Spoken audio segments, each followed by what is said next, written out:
The competitive scene of Smash Brothers has been an ever-changing climate since most of us are rocking the glow-in-the-dark Skechers. With some of the earliest tournaments ever recorded leaving items on and taking place on stages like Poke Floats, it's pretty clear that Smash has come a long way. Rules have been implemented, games have changed and evolved, and most importantly, Bayo got nerfed into the ground, which actually may have saved Smash Brothers as a whole, because holy shit. I really understand why this is the last Evo. Last Evo was Smash 4. I mean, now you really get it. As the years went on, Nintendo constantly showed its disinterest in the competitive market of their party game. A few examples include adding a random trip mechanic in Brawl, having terrible netcode across the board, and Nintendo of America actually tweeting out, "Fuck you, Leffen, if we ever see you in person, we will jump your ass, you little bitch." It's no secret that Nintendo was kind of disinterested in helping their esport grow. With most tournaments being held by independent organizations, there's a reason why production value hasn't hit that of a larger scale game. I mean, have you seen the Fortnite World Cup? And I guess League of Legends. But that lack of support didn't stop the community. Was there no online play? They made their own. Was Bayonetta ruining an entire generation of Smash? Just wait it out. There's a reason people say that Smash has the most dedicated community because historically speaking, that has been the case. And eventually Nintendo noticed. It seems like they're actually working with the current of competitive players now instead of swimming against it. Patching their game, listening to fan requests, and even occasionally throwing their own events, the Smash community is like a son that finally won over their dad's admiration. But then, one day, sitting on the couch, the dad goes, "My boy. Hello, Papa. I know you've been spending your life making the competitive Smash scene something respectable, creating rule sets, removing items, making your own netcode, and I see all that. But I'm gonna mess that whole shit up. Here you go."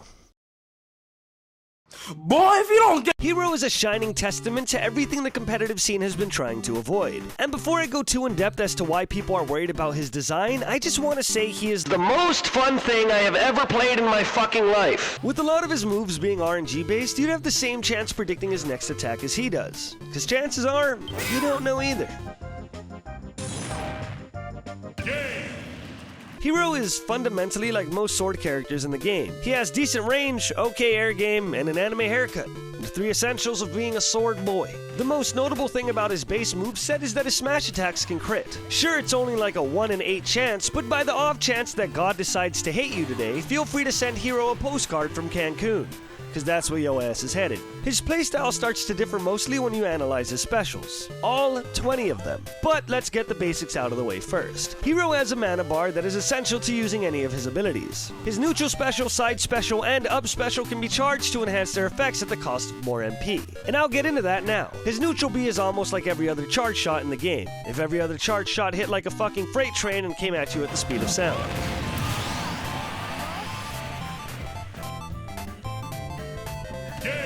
However, you have to fully charge it in order to store it, so only try to charge it if you have enough breathing room. It's a pretty fast, absolutely massive projectile that's great for zoning or blowing yourself apart if they deflect it. Charge it, store it, throw it, charge it, and that's about what you do with everyone, huh? His side special's another pretty good zoning tool. When charged, it becomes a downward slash thingy with hyper armor that makes you feel like He-Man. It has insane knockaway and covers a bit of the area above him, so use it to edge guard or whenever you want. If the lightning hits hard enough, it might even turn off their Nintendo Switch and make them rage quit. His up special is a third jump. The tornadoes he leaves behind knocks enemies up as well, so be careful when you're edge guarding him or else. Now what separates him the most and makes him such a toss-up is his down special. Hero opens up a random list of 4 abilities out of 17, which I will explain as fast as possible. Kamikaze makes Hero explode and deal powerful AoE to the foes around him.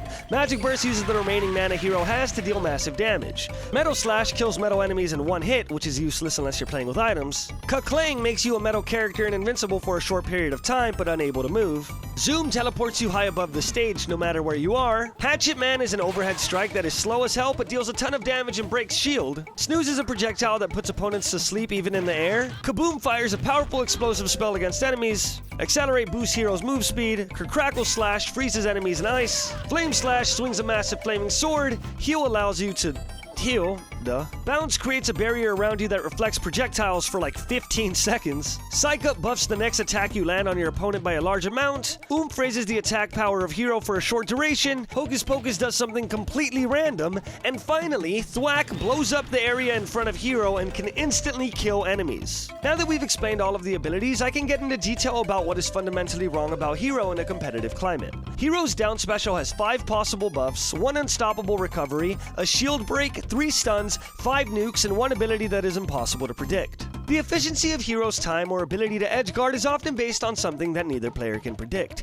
How are you supposed to know how to react if Hero himself doesn't know what he's gonna do next? It's like that episode of Yu-Gi-Oh! Where Yugi dueled Pegasus and Pegasus couldn't read Yugi's mind because he kept swapping with Yu-Gi-Oh! So he wouldn't know the cards in his own hand?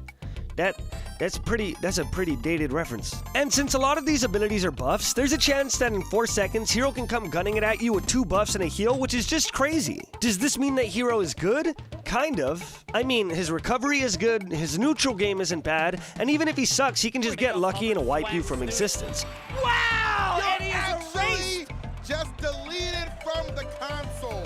Is that a fun mechanic? Yes. I can't stress enough how hilarious it is to mash down B twice without looking and either blowing yourself up by accident or hatchet manning the shit out of your opponent straight back to melee, but is this mechanic healthy for competitive play? Absolutely not. How are you supposed to recover if you can't predict his edgeguard? To give you a visual, here's the danger zone of a normal character when he's edgeguarding you. Now here's Hero.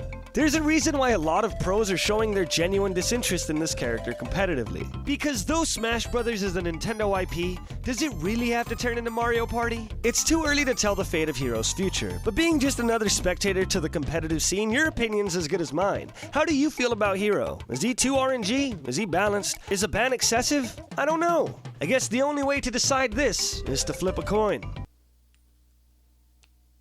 Yeah, fuck it, ban him.